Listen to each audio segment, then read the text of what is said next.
लगता कमला, रौनक हम पर पहले से भी ज्यादा डिपेंड हो गया है।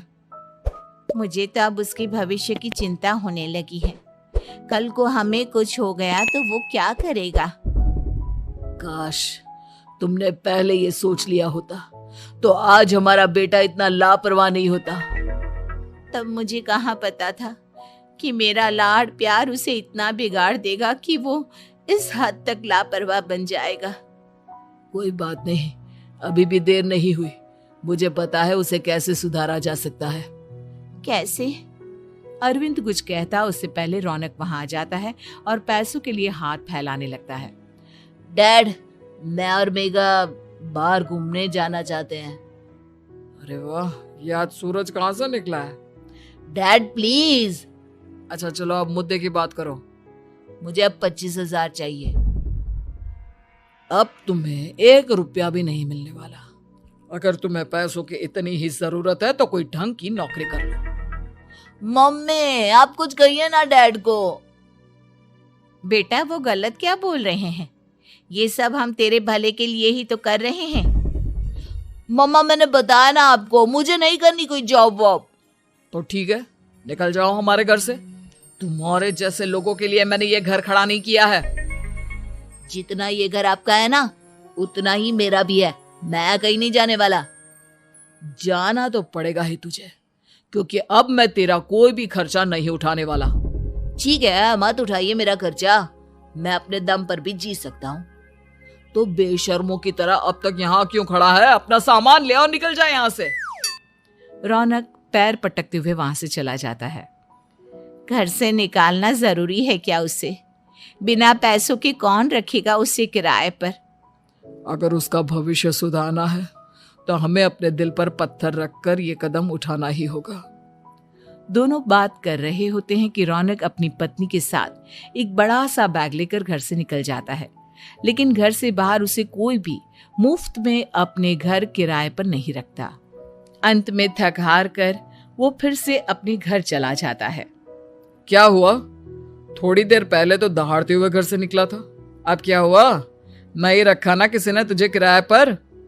डैड प्लीज, मैं कुछ दिनों में कोई अच्छी सी नौकरी शुरू कर दूंगा। आप तब तक तो हमें रख लीजिए प्लीज। सुबह से रात हो चुकी है लेकिन कोई हमें रखने को राजी नहीं है। अब आप ही बताइए, इतनी रात को मैं मेघा को लेकर कहाँ जाऊंगा? ठीक है, बहू की वजह से मैं तुझे घर पर रख रहा हूँ, लेकिन तू इस घर में एक बेटे की नहीं बल्कि एक किराएदार की हैसियत से रहेगा। 3 महीने है तेरे पास।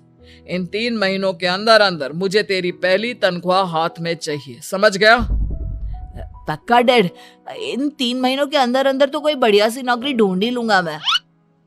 ऐसे ही धीरे धीरे समय बीतने लगता है और अरविंद के दिए 3 महीनों में से 2 महीने बीत चुके होते हैं। पापा जी ने हमें 3 महीने दिए थे, जिसमें से 2 महीने तो बीत चुके हैं। अब ये आखिरी महीना बचा है। अरे तुम चिंता मत करो, आज मेरा ना 2 जगह इंटरव्यू है, दोनों में से कहीं ना कहीं तो जॉब लग ही जाएगी। अच्छा, all the best. Raunak interview के लिए निकल जाता है, जिसके बाद शाम में रौनक घर आता है।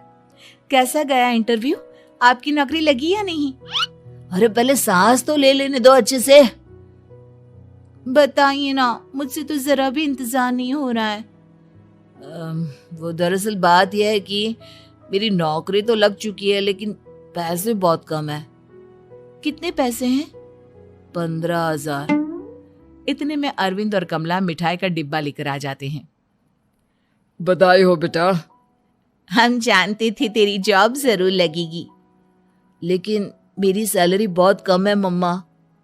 कम है तो क्या हुआ, धीरे धीरे बढ़ जाएगी।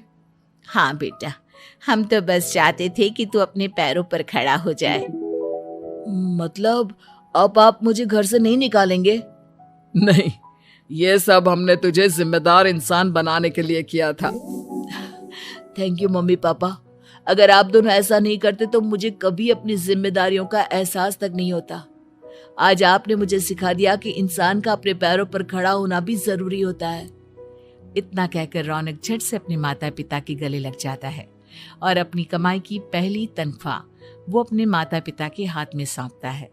इस तरह रौनक एक गैर जिम्मेदार व्यक्ति से एक जिम्मेदार व्यक्ति उम्मीद बन करता जाता हूँ आप लोग को वीडियो अच्छा लगा है। ऐसा और वीडियो देखने के लिए चैनल को सब्सक्राइब करो और लाइक कमेंट शेयर करना नहीं भूलना। नीचे का जो लाल बटन है उसको जल्दी से ग्रे कलर करो, क्योंकि आपका एक सब्सक्राइबर मेरे को मोटिवेशन करता है ऐसा वीडियो बनाने के लिए। Thank you.